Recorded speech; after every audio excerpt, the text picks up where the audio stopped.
Hi friends, welcome to VSV logs. உங்கள் அனைவருக்கும் எனது அன்பு வணக்கம். இன்றைக்கி நம்ம தக்காளி வச்சு சூப்புங்க.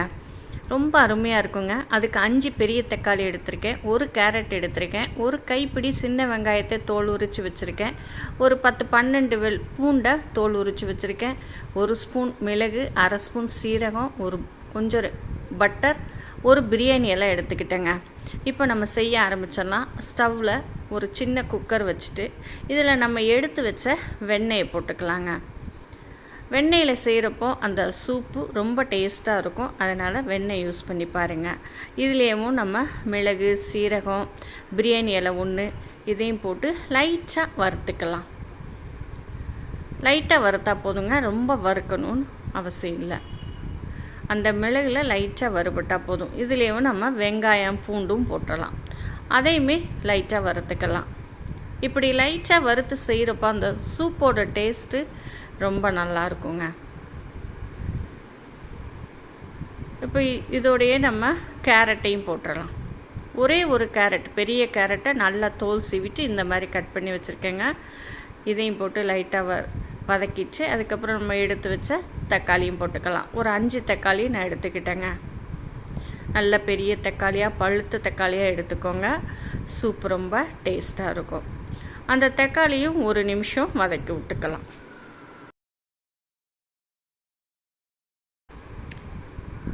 தக்காளி ரொம்ப நேரம் வதங்கணும்னு இல்லைங்க, சும்மா 1 நிமிஷம் அப்படி கிளறி விட்டால் போதும். இதுலேயும் இதுக்கு தேவையான அளவு உப்பு மட்டும் போட்டு கொஞ்சம் தண்ணி விட்டு குக்கரை மூடி ஒரு 4 விசில் வைக்கணுங்க. இந்த சூப் செய்கிறது ரொம்ப ரொம்ப ஈஸிங்க. டேஸ்ட் ரொம்ப நல்லாயிருக்கும். நீங்கள் இந்த வீடியோவை மிஸ் பண்ணாமல் இதே மாதிரி செஞ்சு பிள்ளைகளுக்கு கொடுத்து பாருங்களேன். அப்புறம் கடையிலேயே வாங்க சொல்ல மாட்டாங்க, நம்ம வீட்டிலே செய்யுமா அப்படி தான் சொல்லுவாங்க. அந்த அளவுக்கு டேஸ்ட் ரொம்பவே நல்லா இருக்குங்க. இப்போ நம்ம கொஞ்சமாக தண்ணி விட்டு குக்கரை மூடி ஒரு 4 விசில் வச்சிடலாம்.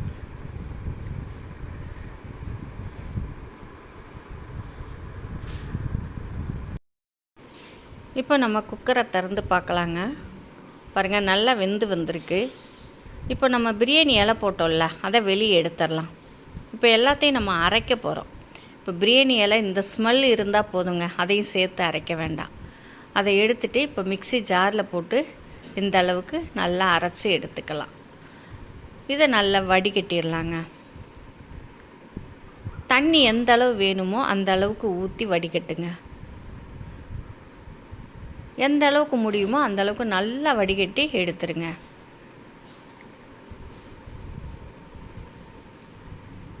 இந்த சூப்பு சாப்பிட்றதுக்கு ரொம்ப அருமையாக இருக்குங்க. இந்த வீடியோவை மிஸ் பண்ணாமல் நீங்கள் கண்டிப்பாக செஞ்சு பிள்ளைகளுக்கு கொடுத்து பாருங்கள். ரொம்ப விரும்பி சாப்பிடுவாங்கங்க.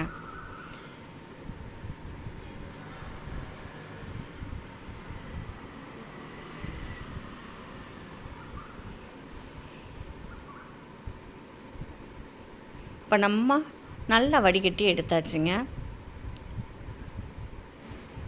இந்த விதையெல்லாம் நம்ம கீழே போட்டுடலாம். இப்போ பாருங்கள், சூப்பு நல்லா குடிக்கிற பதத்துக்கு இருக்குங்க. இது மேற்கொண்டு தண்ணி வேணும் அப்படின்னா நீங்கள் கொஞ்சம் ஊற்றிக்கோங்க. இப்போ இதில் டேஸ்ட்டுக்காக 1 ஸ்பூன் நான் நாட்டு சர்க்கரை சேர்த்துக்கிறேங்க. இந்த நாட்டு சர்க்கரை சேர்த்து சூப்பு செய்கிறப்போ டேஸ்ட் ரொம்ப நல்லா இருக்குங்க. மிஸ் பண்ணாமல் இந்த நாட்டு சர்க்கரையும் சேர்த்து செய்யுங்க. நாட்டு சர்க்கரை இல்லைனாலும் சுகர் சேர்த்துக்கோங்க. இதை கலந்து விட்டு ஸ்டவ்வில் வச்சு ஒரு கொதி வர்ற வரைக்கும் நம்ம சூடு பண்ணிக்கிட்டால் போதுங்க. ஏன்னா நம்ம தண்ணியெல்லாம் சேர்த்துருக்கோம், அதனால் ஒரு கொதி வர்ற வரைக்கும் ஸ்டவ்வில் வைக்கலாம்.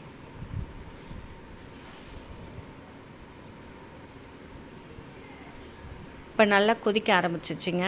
இப்போ ஸ்டவ்வை விட்டு நம்ம கீழே இறக்கி பவுலுக்கு மாற்ற வேண்டியதாங்க. பவுலுக்கு மாற்றினோடனே உங்களுக்கு உப்பு, மிளகு, சீரகத்தூள் தேவை அப்படின்னா கொஞ்சம் சேர்த்துக்கோங்க. சேர்த்து பிள்ளைகளுக்கு கொடுத்து பாருங்கள், ரொம்பவே இஷ்டமாக சாப்பிடுவாங்க. இந்த வீடியோ பிடிச்சிருந்தா உங்கள் ஃப்ரெண்ட்ஸ் சர்க்கிளுக்கு ஷேர் பண்ணி விட்டுட்டு ஒரு லைக் போடுங்கங்க. நீங்களும் செஞ்சு பார்த்து சாப்பிட்டுட்டு எப்படி இருக்குன்னு எனக்கு சொல்லுங்கங்க.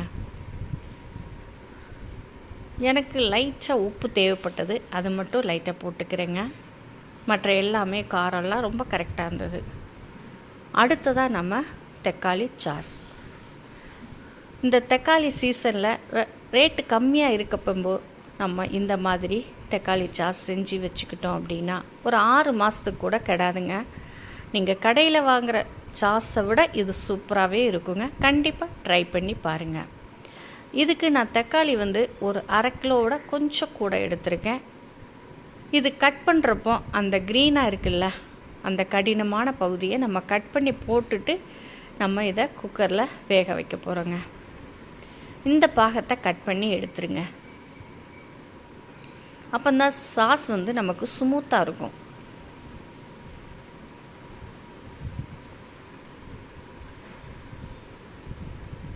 இப்போ ஒரு சின்ன குக்கர் எடுத்துக்கிட்டு இந்த தக்காளி எல்லாம் போட்டு இதில் கொஞ்சம் மசாலா சேர்க்கணுங்க. இந்த சாஸ் செய்கிறது ரொம்ப ரொம்ப ஈஸிங்க. ரொம்ப கஷ்டமோ அப்படின்லாம் நினைக்க வேண்டாம், ரொம்ப ஈஸி. இப்போது ஒரு 1/2 கிலோ தக்காளிக்கு இந்த அளவுக்கு நான் பெரிய வெங்காயம் எடுத்திருக்கேன். பூண்டு பல் சின்னதாக 3, பெருசாக 2 எடுத்து வச்சுருக்கேன். பட்டை இந்த அளவு எடுத்திருக்கேன். கிராம்பு 2 கிராம்பு எடுத்திருக்கேங்க. இது காரமாக இருக்கும், அதனால் 2 வத்தல் எடுத்துக்கிட்டேன். இது கலருக்காக காஷ்மீரி சில்லி ஒரு 4 எடுத்திருக்கேன், 4-5 எடுத்திருக்கேங்க. இதில் இப்போ கொஞ்சமாக ஒரு 1/2 கிளாஸ் மட்டும் தண்ணி விட்டு குக்கரை மூடி ஒரு 5 விசில் வச்சு எடுக்கணுங்க.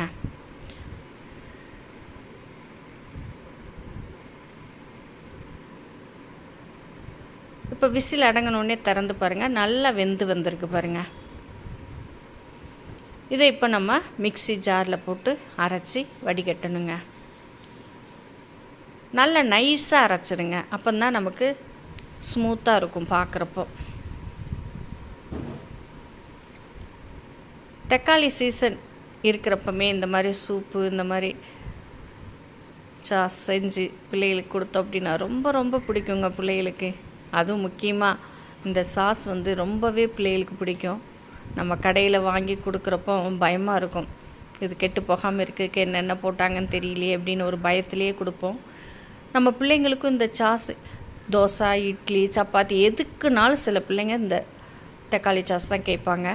நீங்கள் வீட்டிலே பண்ணி கொடுக்குறப்போ நமக்கு ஒரு திருப்தியாக இருக்கும். அவங்க எவ்வளோ சாப்பிட்டாலும் நமக்கு ஒரு பயம் இல்லாமல் இருக்கும். நல்லா வடிகட்டி இந்த அளவுக்கு வடிகட்டிக்கோங்க. இதில் விதையெல்லாம் வந்துருச்சு பாருங்கள். வடிகட்டி கொஞ்சம் மெல்லிஸாக இருக்கிற மாதிரி பாருங்கள், அப்போ நமக்கு சாஸ் ஸ்மூத்தாக இருக்குங்க. இப்போ எல்லாத்தையும் வடிகட்டி எடுத்தாச்சு.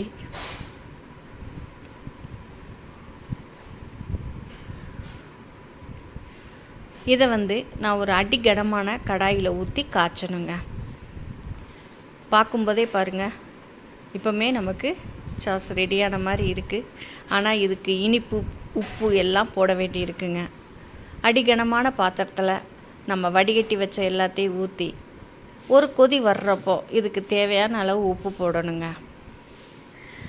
இப்போ கொதிக்க ஆரம்பிச்சிருச்சு. இதில் 1 ஸ்பூன் உப்பு போடுறேங்க. உப்பு போட்டு நல்லா கலந்து விட்டு கொதிக்கணுங்க.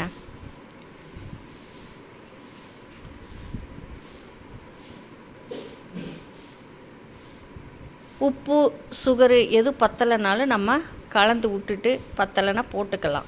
அதனால் 1 ஸ்பூன் உப்பும் ஒரு 4 பெரிய ஸ்பூனுக்கு 4 ஸ்பூனு சுகரும் சேர்த்துக்கிறேங்க. இதை கலந்து விட்டுட்டு பத்தலை அப்படின்னா நம்ம போட்டுக்கலாம். எனக்கு கரெக்டாக இருந்துச்சுங்க. இப்போ நல்லா கொதித்து வர்றப்போ நம்ம வினிகர் விடணுங்க. வினிகர் தான் நமக்கு கெட்டு போகாமல் இருக்கும். அதனால் நான் இந்த வினிகர் தான், நான் ஃப்ரூட் வினிகர் விடுறேன். நீங்கள் வினிகர் வேண்டாம் அப்படின்னு நினைக்கிறவங்க எலுமிச்சம்பழ ஜூஸ் கூட விட்டுக்கலாம். ஆனால் அது ரொம்ப நாள் இருக்காதுங்க. வினிகர் ஊற்றுறப்போ நமக்கு ஒரு 6 மாதமாவது இது ஃப்ரிட்ஜில் வச்சு யூஸ் பண்ணலாம். நான் அப்படித்தாங்க யூஸ் பண்ணிக்கிட்டு இருக்கேன். நல்லா இருக்குங்க. இப்போ நல்லா கலந்து விட்டு நல்லா வற்றி வரணுங்க. நம்ம இந்த மாதிரி ஒரு பிளேட்டை எடுத்துக்கணும். எடுத்துகிட்டு அதில் ஊற்றுறப்போ மெதுவாக இது நகரணும். அப்போ தான் நமக்கு ரெடியாக இருக்குதுன்னு அர்த்தம் சாஸ்.